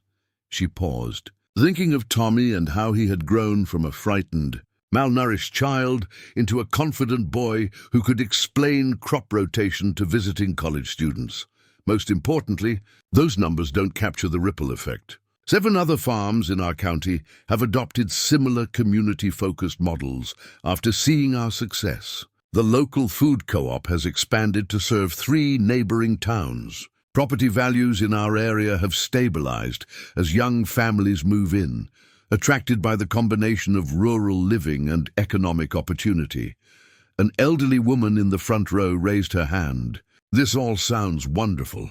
But how do you scale something that depends so heavily on personal relationships and individual commitment? It was the question Elena had been hoping someone would ask. That's exactly the right question, and it gets to the heart of what we're really talking about here. You can't scale Samuel Crawford, there's only one of him. But you can scale the principles he embodies. She clicked to her final slide, which showed a map of Pennsylvania dotted with red pins. These represent farms and community organizations that have implemented some version of our model over the past 2 years. Not copies, adaptations that fit their local circumstances and communities. Elena pointed to a cluster of pins in the western part of the state. Here's a dairy operation that started providing free milk to school lunch programs and discovered it created such customer loyalty that they were able to raise their prices and still increase sales. Over here, she pointed to the eastern region, is a vegetable farm that started hiring formerly incarcerated individuals and found they had some of the most dedicated workers they'd ever employed. She walked closer to the audience. The scalable element isn't the specific programs or practices, it's the fundamental shift in how we think about success. Instead of asking, how can I maximize my individual profit? Do we ask, how can I build something that benefits everyone involved? Instead of seeing our neighbors as competitors, we see them as potential collaborators. A young man who looked like he might be a college student stood up. Ms. Martinez, what advice would you give to someone who wants to start farming but doesn't have the resources or experience? Elena's expression softened. She remembered being that young person with dreams but no clear path forward. First, understand that farming isn't just about growing things, it's about building relationships. With the land, with your community, with your customers. Start by learning everything you can, but don't wait until you feel ready. I never felt ready for any of the challenges we faced, but I learned that readiness isn't a prerequisite for action. She thought about that first morning when she had awakened in Samuel's guest room, overwhelmed by the enormity of the opportunity he was offering. Second, find mentors. Find people who share your values and learn from them. Samuel Crawford taught me that knowledge shared is knowledge multiplied. Every experienced farmer I know is eager to help newcomers who show genuine commitment and willingness to work. Eleanor's voice grew stronger as she continued. Third, start with service. Don't ask what the market can do for you. Ask what you can do for your community. When we started expanding our operation, we didn't begin with the question, what will make us the most money? We asked, what does our community need that we're uniquely positioned to provide? She gestured toward Samuel and the others in the third row. Finally, remember that farming is ultimately about hope. Every seed you plant is an act of faith in the future. Every relationship you build is an investment in tomorrow.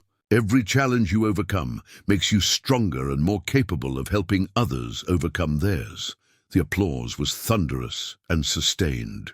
As Elena gathered her notes and prepared to leave the stage, she noticed that most of the audience remained seated, still processing what they had heard. After the conference, the extended Crawford family gathered at a restaurant in downtown Harrisburg for dinner. The same streets Elena had once walked as a desperate job seeker now felt like familiar territory as a successful businesswoman and community leader. "I'm proud of you," Samuel said simply as they waited for their meals. "Margaret would have been proud too." Tommy, who had been remarkably well behaved during the presentation, was now bouncing slightly in his chair with excitement. "Mama, when you were talking about the farm, I could picture everything. It was like you were painting a picture with words." Elena smiled at her son's enthusiasm. At 7, Tommy had developed into an articulate, curious child who moved confidently between the world of adults and the world of children. He helped with farm operations, excelled in school, and had never shown any lasting effects from their early struggles. "What was your favorite part?" Elena asked him. Tommy considered the question seriously. "When you talked about the ripple effect. Like when you throw a stone in the pond and the circles keep getting bigger and bigger. Is that what we're doing? Making ripples?" David Crawford, who had been quietly taking notes throughout dinner, looked up with a grin. "Tommy, that might be the best description of our business model I've ever heard," Jessica laughed. "Out of the mouths of babes. Tommy, you should be our marketing consultant." "What's a marketing consultant?" Tommy asked. "Someone who helps people understand why something is special and important," Jessica explained. Tommy nodded thoughtfully. "Oh, well, I already do that when people visit the farm. I tell them about the chickens and the gardens and why Mr. Samuel is the best farmer in the whole world." Samuel chuckled. "I think my position as best farmer in the world might be in jeopardy. Elena's getting quite a reputation." Elena felt a familiar warmth spread through her chest. Even after all this time, Samuel's praise still meant everything to her. "I learned from the best," she replied. As they ate dinner and shared stories from the day, Elena found herself reflecting on the journey that had brought them to this moment. The desperate woman who had hidden in Samuel's barn bore little resemblance to the confident speaker who had addressed hundreds of agricultural professionals that afternoon, but the core of who she was, a mother who would do anything to protect her child, a person who understood the value of hard work and the importance of community, that hadn't changed. It had simply been given the opportunity to flourish. After dinner, as they walked back to their cars, Tommy slipped his hand into Elena's. "Mama, do you ever think about that night when we slept in the barn?" Elena was surprised by the question. Tommy rarely mentioned their homeless period, and she sometimes wondered if he even remembered it clearly. "Sometimes," she admitted. "Do you remember it?" Tommy nodded. "I remember being cold and scared. And I remember you holding me and singing that song in Spanish." Elena felt tears prick her eyes. She had sung Las Mañanitas that night, the traditional Mexican birthday song her mother had sung to her as a child. It was the only lullaby she could remember in her fear and exhaustion. "I remember Mr. Samuel finding us," Tommy continued. "And I remember thinking he looked like one of those guardian angels Abuela used to tell stories about." Elena squeezed his hand gently. "What made you think of that tonight?" Tommy was quiet for a moment, considering his answer with the seriousness that characterized all his important thoughts. "When you were talking to all those people, you sounded just like Abuela when she would tell stories about miracles. She always said miracles weren't magic. They were just people choosing to be kind when they could have chosen to look away." Elena stopped walking and knelt down to Tommy's level, looking into his bright, intelligent eyes. "That's exactly right, sweetheart. That's exactly what miracles are." Tommy hugged her tightly. "I'm glad Mr. Samuel chose to be kind to us." "Me too, baby. Me too." As they drove home through the Pennsylvania countryside, Elena thought about the ripples Tommy had mentioned. The kindness Samuel had shown them that October night had indeed created ever-widening circles of impact. Their farm now employed dozens of people, fed hundreds of families, and educated thousands of visitors each year. The model they had developed was being replicated across the state and beyond. But perhaps the most important ripple was the one that couldn't be measured or quantified. It was the change in how Tommy saw the world, not as a place of scarcity and competition, but as a place where people could choose kindness, where communities could support each other, where individual actions could create lasting positive change. As they pulled into the familiar farmyard, Elena saw the barn where their story had begun. It looked different now, freshly painted and converted into the education center where they hosted workshops and training programs. But she could still remember exactly how it had felt that night, hiding in the shadows with a sick child and no hope for the future. The contrast between then and now was almost overwhelming. But what struck her most wasn't how much had changed, but how much had remained constant. The same love that had driven her to protect Tommy at all costs now drove her to create opportunities for other families. The same determination that had kept her going through the darkest periods now fueled her work to build something lasting and meaningful. Samuel had once told her that stories don't end, they transform. As Elena tucked Tommy into bed, in the same room where he had first slept as Samuel's guest, she understood that their transformation was ongoing. Each day brought new opportunities to choose kindness, to build community, to create positive change. Their story had begun with a desperate mother and child hiding in a stranger's barn. It had become a tale of rescue, healing, and mutual transformation. Now it was evolving into something even more profound, a legacy of hope that would continue to ripple outward for generations to come. Outside Tommy's window, the fields stretched toward the horizon, ready for another season of growth and harvest. In the distance, Elena could see the lights of other farmhouses, other families building their own stories of struggle and triumph, loss and renewal.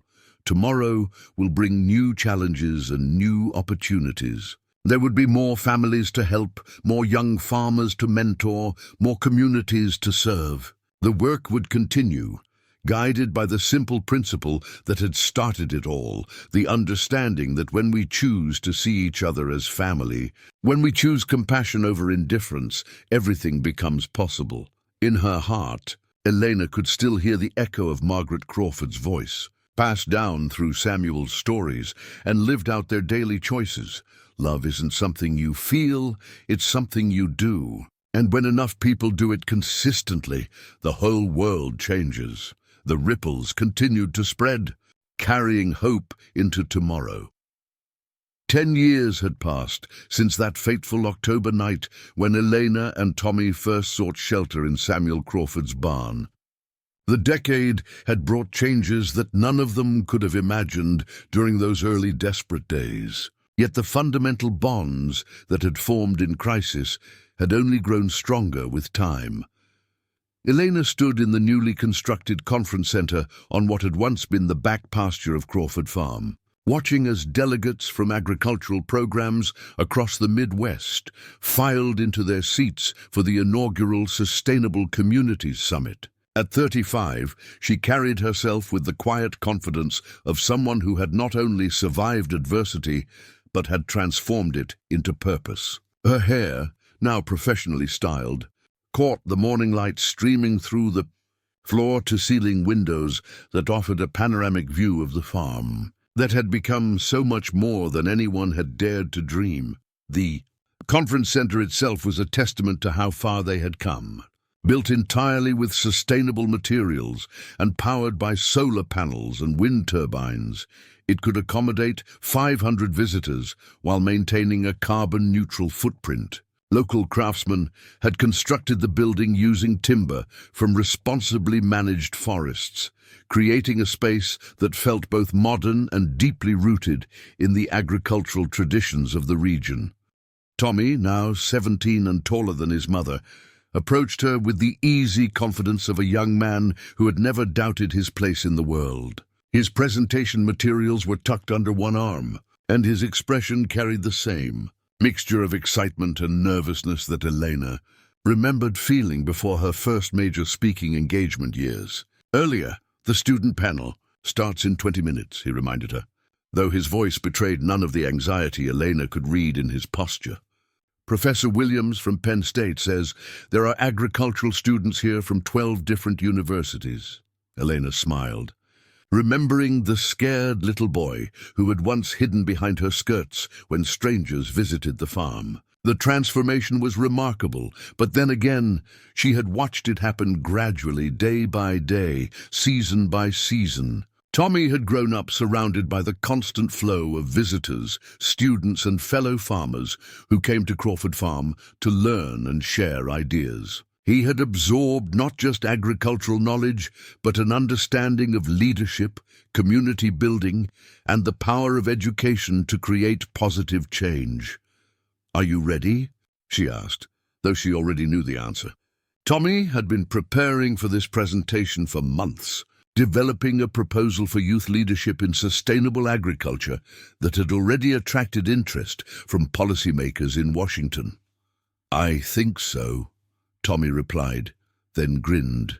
"Actually, I know so. This is what I've been training for my whole life, isn't it?" Eleanor felt a familiar swell of pride mixed with amazement. Tommy was right. Everything they had built, every program they had developed, every relationship they had fostered had been preparing him for exactly this moment. Not by design, but by the natural progression of a life lived in service to something larger than oneself. Samuel appeared in the doorway, moving more slowly than he once had, but still radiating the quiet strength that had anchored their family through every challenge. At 73, he remained actively involved in the day-to-day operations of what had evolved into the Crawford Institute for Sustainable Community Development, though he had gradually transitioned more responsibilities to Elena and the growing team of coordinators and educators they employed. "The morning sessions are about to begin," he announced, his voice carrying easily across the conference center despite his age. "Elena, the delegation from the Department of Agriculture is particularly interested in your presentation on the economic impact of community-supported agriculture on rural development." Elena nodded, though her attention was momentarily caught by something beyond the windows. In the distance, she could see the original farmhouse where she had first experienced the warmth of belonging to a family. The house had been lovingly restored and now served as housing for visiting researchers and intern farmers who came to study their methods for weeks or months at a time. The old barn, the place where their story had truly begun, had been converted into a museum and interpretive center that told the story not just of Crawford Farm, but of the broader movement toward community-centered agriculture that had grown from Samuel's simple act of kindness. Thousands of visitors toured the exhibit each year, learning about the connection between individual compassion and systemic change. But perhaps the most meaningful addition to the farm was the Margaret Crawford Memorial Garden, a beautiful space where vegetables, herbs, and flowers grew in carefully planned harmony. The garden served multiple purposes. It provided produce for the farm's community-supported agriculture program, offered hands-on learning opportunities for visiting students, and created a peaceful space for reflection and remembrance. A simple stone bench in the center bore an inscription that had become the unofficial motto of everything they had built. "Love isn't something you feel, it's something you do." As the morning sessions got underway, Elena found herself moving between different conference rooms, participating in panel discussions, answering questions from policymakers and academics, and facilitating workshops on topics ranging from sustainable farming techniques to community organizing strategies. But her mind kept drifting to the afternoon's main event, Tommy's keynote presentation to the full conference.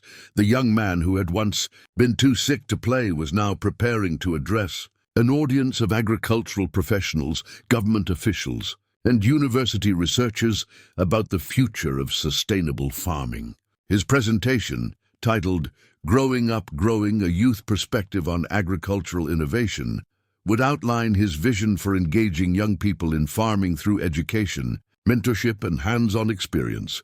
During the lunch break, Elena found herself walking through the Margaret Crawford Memorial Garden with Dr. Sarah Chen, the Director of Sustainable Agriculture at the University of California, Davis, and one of the keynote speakers at the conference. Dr. Chen had been studying their model for several years and had become both a professional colleague and personal friend. Elena, I have to ask you something I've been wondering about for years, Dr. Chen said as they paused beside a thriving patch of heritage tomatoes that Tommy had planted as part of his ongoing research into seed preservation. What's that? Elena replied, kneeling to examine the plants that represented hours of careful cultivation and attention. Do you ever wonder what would have happened if Samuel hadn't found you that night? If you had ended up somewhere else, with someone else, or if he had made a different choice? Elena considered the question seriously. Over the years, she had been asked variations of it many times by journalists, researchers, and other people curious about the unlikely origins of their success. But coming from Dr. Chen, a woman whose own research focused on the intersection of social policy and agricultural innovation, the question carried additional weight. I used to think about it more in the early days, Elena admitted, standing and brushing soil from her hands. Especially during difficult moments, when I wondered if we were taking on more than we could handle.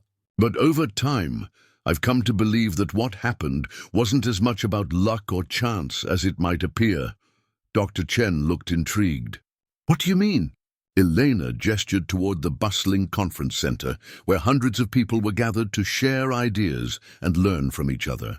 I mean that Samuel didn't just randomly decide to help us. He had been prepared his whole life for that moment. 40 years of marriage to a woman who saw potential in everyone. Decades of fostering children and learning that family is something you create through daily choices. A lifetime of believing that we're all responsible for each other's well-being. They resumed walking, following a path that led toward the education center where Tommy was making final preparations for his presentation. And you? Dr. Chen asked. Were you prepared for what came after? Elena smiled. I thought I was unprepared for everything. I felt like I was improvising every single day, just trying to keep up with opportunities that seemed too good to be true. But looking back, I can see that I had been preparing too, in my own way. Every double shift I worked to support Tommy taught me about persistence and dedication. Every time I had to advocate for him when he was sick taught me about fighting for what matters. Every night I stayed up worrying about our future taught me how much I was willing to sacrifice for the people I love. They reached the education center, where they could see Tommy through the windows, practicing his presentation with David Crawford, who had indeed returned from Philadelphia and was now the Institute's Director of Business Development. The sight of the uncle and nephew working together, heads bent over graphs and charts, brought a familiar warmth to Elena's chest. The remarkable thing, Elena continued, isn't that Samuel made the choice to help us. The remarkable thing is that once he made that choice, it created space for all of us to become the best versions of ourselves. Tommy got to grow up seeing what it looks like to build something meaningful. I got to discover capabilities I never knew I had. Samuel got to see his life's work continue and expand beyond what he had imagined possible. Dr. Chen nodded thoughtfully. So you're saying the magic wasn't in the initial rescue, but in what you all chose to do with the opportunity it created? Exactly. And that's what we try to teach people who come here to learn. The specific circumstances that brought us together were unique, but the principles that allowed us to thrive together can be replicated anywhere. It starts with someone making the choice to see beyond immediate circumstances and invest in human potential. As they approached the main conference center for the afternoon sessions, Elena noticed a familiar figure standing near the entrance. Jessica Morrison, now Dr. Jessica Morrison, after completing her PhD in rural community development, was greeting attendees and directing them toward the appropriate session rooms. Her daughter, Margaret Rose, now 16 and almost as tall as her mother, was helping with registration duties while simultaneously taking notes for a school project on non-profit management. The sight of Jessica and Margaret Rose reminded Elena of one of the most profound aspects of their success, the way it had created opportunities, not just for their immediate family, but for an ever-widening circle of people who had been touched by their work. Jessica had been able to pursue advanced education while maintaining her connection to the farm community that had become her chosen family. Margaret Rose had grown up with Tommy as both friend and inspiration, developing her own passion for social justice and community organizing, but they were just two examples among many. Over the years, Crawford Farm had provided employment, education, and inspiration to hundreds of people. Former interns now manage their own sustainable farms across the country. Visiting researchers had incorporated lessons learned at the farm into policy recommendations that influenced agricultural programs at the federal level. Families who had participated in their community-supported agriculture program had gone on to start their own food cooperatives and local food initiatives. The afternoon keynote session was held in the main auditorium, with every seat filled and additional attendees standing along the walls. Elena introduced Tommy with words she had been crafting in her mind for weeks, but when the moment came, she found herself speaking from the heart rather than from her prepared remarks. 17 years ago, I was a young mother who thought she understood what it meant to provide for her child, Elena began, her voice carrying clearly through the auditorium's sound system. I believed that love meant working as many hours as necessary to pay the bills and put food on the table. I believed that security came from individual effort and careful planning. She paused, looking out at an audience that included not just agricultural professionals, but also some of the very families who had been served by their programs over the years. I learned that love is so much more expansive than I had imagined. Love is creating conditions where people can discover their own potential. Love is building systems that serve everyone, not just those who are already privileged. Love is believing in the possibility of change even when the evidence suggests otherwise. Elena's gaze found Samuel, sitting in the front row with tears in his eyes, and David, who was recording the event on his phone to share with friends and colleagues who couldn't attend. The young man you're about to hear from grew up in that expanded understanding of love. He has never known a world where individual success was considered more important than community well-being. He has never experienced scarcity as a permanent condition, but he understands it as a solvable problem. He represents what becomes possible when we raise children to believe that their purpose is to contribute to something larger than themselves. Eleanor stepped aside as Tommy approached the podium, and the applause was thunderous and sustained. As it finally died down, Tommy began to speak with a poise and conviction that took Elena's breath away. My earliest memory, Tommy began, is of being cold and scared and hungry. But my strongest memory from that same period is of my mother singing to me in Spanish while we waited for morning to come. Even in our darkest moment, she was creating beauty, providing comfort, maintaining hope. Elena felt tears beginning to flow as Tommy continued, weaving together personal narrative and policy analysis with the skill of someone far beyond his years. That contrast between the systemic failures that created our crisis and the individual choices that created our recovery has shaped everything I believe about the relationship between personal responsibility and collective action. We can't solve poverty by asking poor people to work harder. We can't address food insecurity by telling hungry families to be more resourceful. But we can create conditions where everyone has the opportunity to contribute their talents and meet their needs. Tommy clicked to his first slide, showing a map of the United States dotted with pins representing farms and community, organizations that had adopted principles developed at Crawford Farm. What you're looking at represents more than just successful agricultural operations, Tommy explained. These are examples of what economists call stakeholder capitalism, businesses that measure success not just by profit margins, but by their impact on workers, communities, and the environment.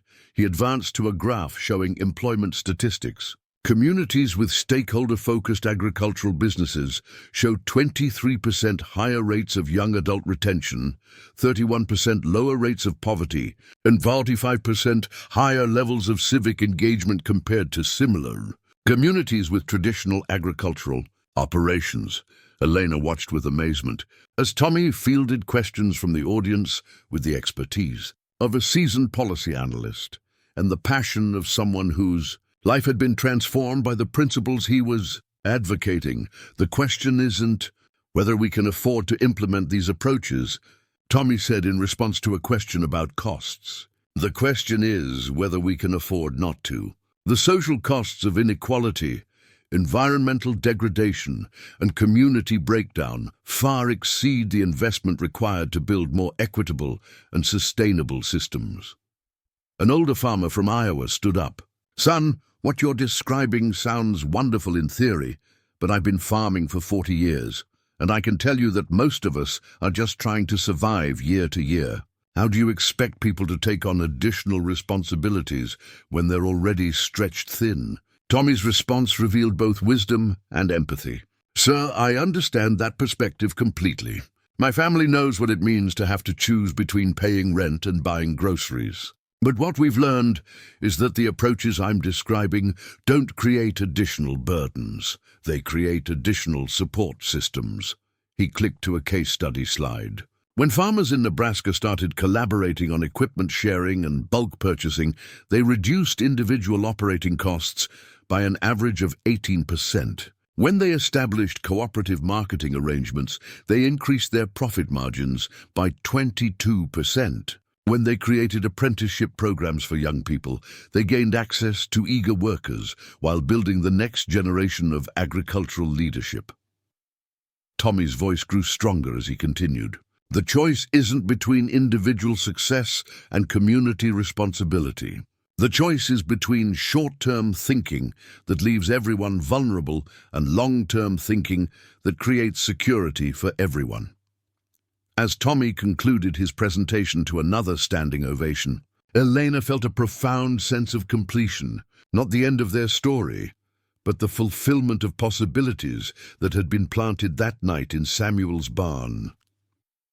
During the evening reception, Elena found herself in conversation with delegates from around the world who were interested in adapting their model to different cultural and economic contexts. A group from Kenya wanted to discuss community-supported agriculture in regions affected by climate change. Researchers from Denmark were exploring applications of their education programs in European agricultural universities. Policymakers from Canada were taking notes on their approach to rural economic development. But the conversation that meant the most to Elena happened near the end of the evening, when a young woman approached her with tears in her eyes. "Ms. Martinez," the woman began hesitantly, "my name is Rosa Gutierrez. I'm a graduate student at UC Davis, but I wanted you to know that your story changed my life." Elena waited, recognizing something familiar in the young woman's expression. 3 years ago, I was homeless with my 2 children after my husband left us and I lost my job, Rosa continued. I heard about your farm through a social services counselor, and I came here as part of a job training program. I only planned to stay for a few weeks, but you found more than just a job, Elena finished gently. Rosa nodded, wiping her eyes. I found a community. I found people who believed in my potential, even when I didn't. I found mentors who helped me apply for college, and a support system that made it possible for me to pursue my education while still taking care of my children. Elena felt the familiar tightening in her throat that came whenever she was reminded of the ongoing ripple effects of the choice Samuel had made all those years ago. "Where are you now?" Elena asked. "I'm finishing my master's degree in agricultural economics, and I've been accepted to a PhD program," Rosa replied proudly. "But more than that, I'm working with a coalition to establish community-supported agriculture programs in urban areas throughout California. We're using everything I learned here as our foundation.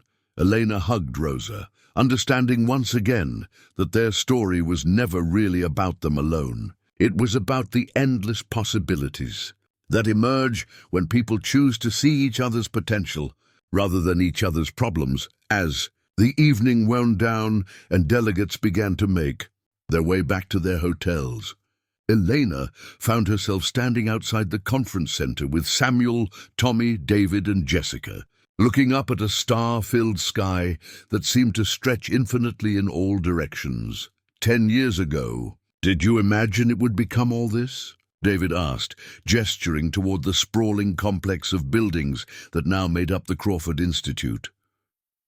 Samuel was quiet for a long moment before answering. I imagined that Elena and Tommy would be okay, he said finally.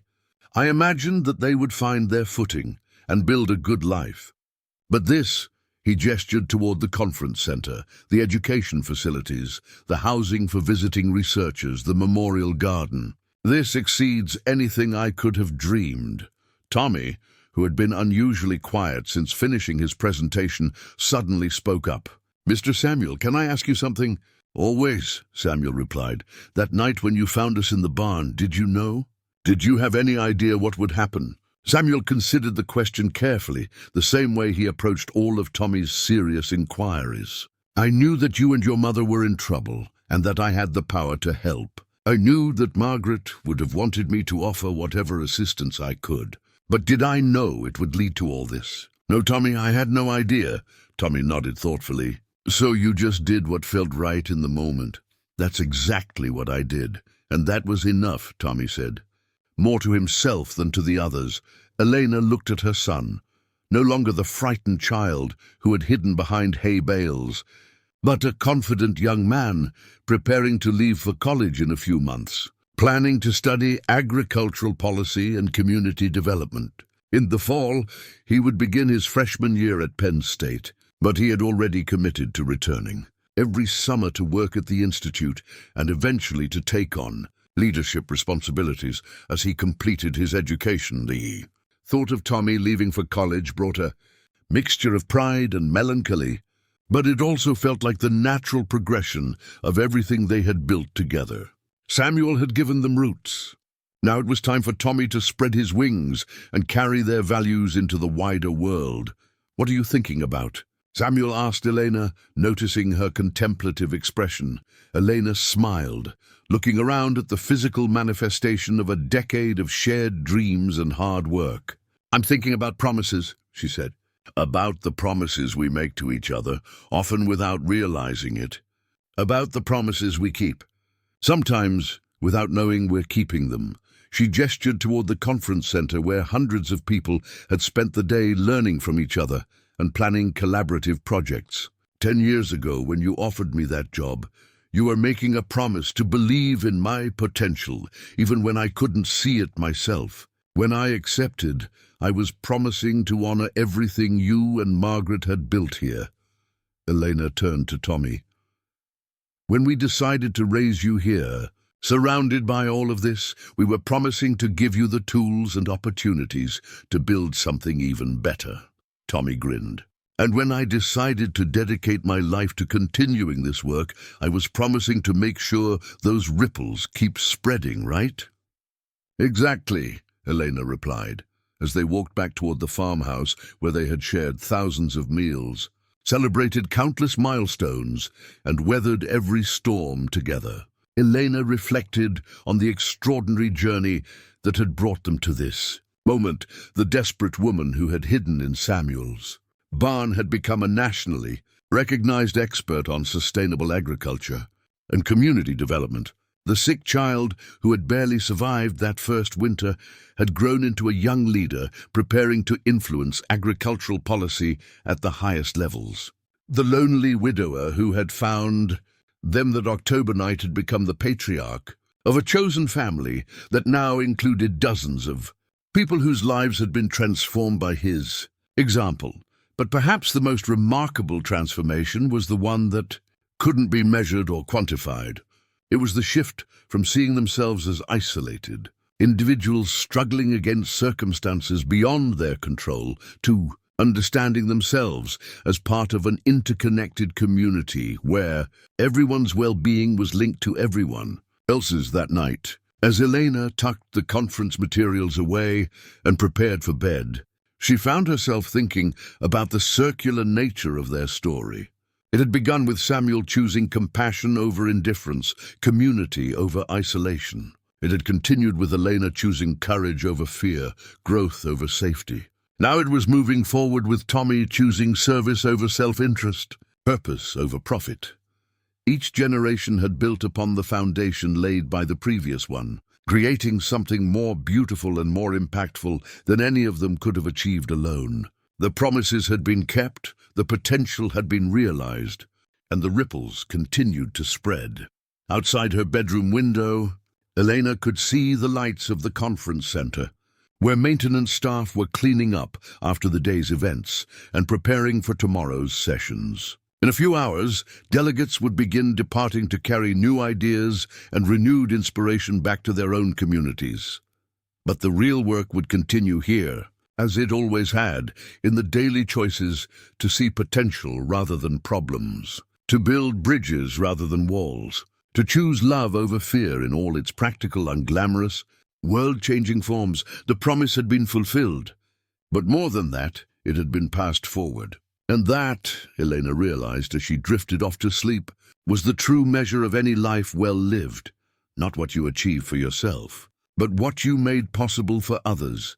The story that had begun with a starving mother and child hiding in a barn had become a legacy of hope that would continue rippling outward for generations to come. And in the end, that was exactly what promises were meant to do. Up next, you've got two more standout stories right on your screen. If this one hits the mark, you won't want to pass these up. Just click and check them out. And don't forget to subscribe and turn on the notification bell so you don't miss any upload from us.